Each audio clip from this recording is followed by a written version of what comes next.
चौथा सवाल होगा वमा अनफक़हू, माल ही के ताल्लुक से चौथा सवाल होगा।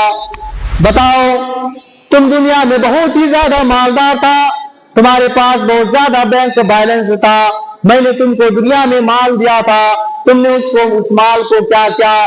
तुमने उस माल को मेरे रास्ते में खर्च किया कि नहीं किया? हाँ, मैंने तुमको माल दिया था तो उस माल को तुमने कहां पर सर्फ किया, कहां पर खर्च किया बताओ? या फिर अपने माल को तूने फजूल खर्ची में उड़ा दिया, अपने लड़के की शादी में 3 लाख 4 लाख 5 लाख रुपया शादी की डेकोरेशन में तुमने खर्च कर दी। मेरे भाइयों, अल्लाह रब्बुल आलमीन ने जो अभी तुमको माल दिया है, ये माल अमानत है, अल्लाह रब्बुल आलमीन की अमानत है। अगर इसको सही जगह पर यूज नहीं करोगे, खर्च नहीं करोगे, तो क़यामत के दिन ये सवाल क्या जाएगा? बताओ मैंने तुमको माल दिया था, क्या तुमने इसको ऐश परस्ती अय्याशी नहीं और मौज मस्ती में उड़ा दिया, फजूल खर्ची में उड़ा दिया, कि मेरे रास्ते में तुमने उसको दिया, खर्च किया? हर बंदे से सवाल किया जाएगा। चौथा सवाल होगा माल के ताल्लुक से।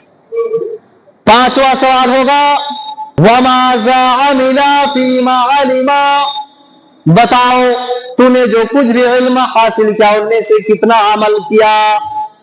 हाँ, तुमने किताबें पढ़ करके जो कुछ भी इल्म हासिल किया, इसी तरीके से वाज़ व नसीहत सुन करके, तकरीरें सुन करके जो कुछ भी इल्म हासिल किया उसमें से कितना उसके ऊपर अमल किया? बताओ, ये सवाल किया जाएगा। मेरे भाइयों, अभी आप यहां बैठ करके कुरान और हदीस की बातें सुन रहे हैं, ये भी एक किस्म का आप इल्म ही हासिल कर रहे हैं।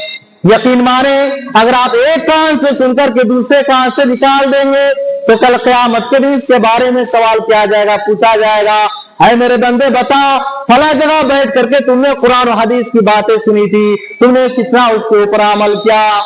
अगर एक कान से सुन करके दूसरे कान से निकाल दोगे तो फिर मेरे भाइयों कल क़यामत के दिन तुम पछताओगे, खून के आंसू रोओगे। अल्लाह रब्बुल आलमीन ने इसका नक्शा सूरह मुल्क के अंदर खींचा है। अल्लाह रब्बुल आलमीन इरशाद फरमाता है, कुल्लमा उल्क़िया फ़ीहा फ़ौजुन सालहुम ख़ज़नतुहा लम यातिकुम नज़ीर, जब जब कोई गिरोह जहन्नम में डाला जाएगा तो जहन्नम के दरोगे उनसे सवाल करेंगे, पूछेंगे, अलम यातिकुम नज़ीर, क्या तुम्हारे पास कोई डराने वाला नहीं आया था? क्या तुम्हारे पास दुनिया में कोई ऐसा बंदा नहीं आया था जो तुमको अल्लाह रब्बुल आलमीन के अज़ाब से डराता?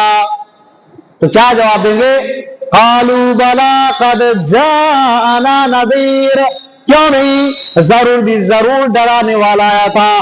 फ़कज़्ज़बना व क़ुल्ना मा नज़्ज़लल्लाहु मिन शै, बस हमने झुटलाया और कहा कि अल्लाह रब्बुल आलमीन ने ऐसी कोई चीज नाजिल नहीं की है, हमने उनको झुटला दिया, हमने उसकी बात को नहीं माना। अल्लाह रब्बुल आलमीन ने ऐसी कोई चीज नाजिल ही नहीं की।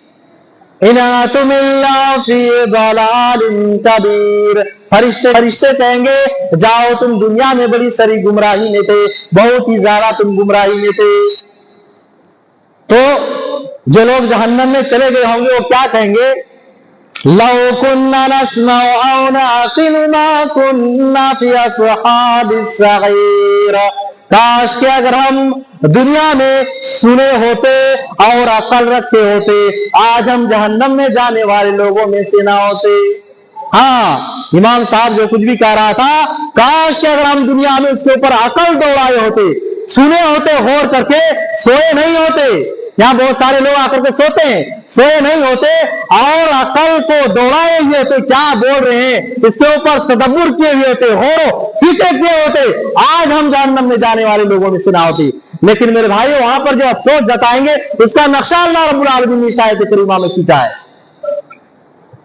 याद रखो, अगर जो कुछ भी तुम्हारे पास इल्म है, इल्म तुम्हारे पास आ रहा है, नॉलेज आ रहा है, कुरान हदीस की जानकारी तुमको मिल रही है, अगर एक कान से सुन करके दूसरे कान से निकाल दोगे तो भाई हम तो कुछ जानते ही नहीं। कैसे नहीं जानते? सब कुछ सुन रहे हो तुम और नहीं जानते हो। तुम्हारे पास अकल नहीं है, सब कुछ है। अगर हम दुनिया में सुने होते اور عقل رکھے ہوتے, غور و فکر اور تدبر کیے ہوتے, آج ہم جہنم میں جانے والے لوگوں میں سے نہ ہوتے.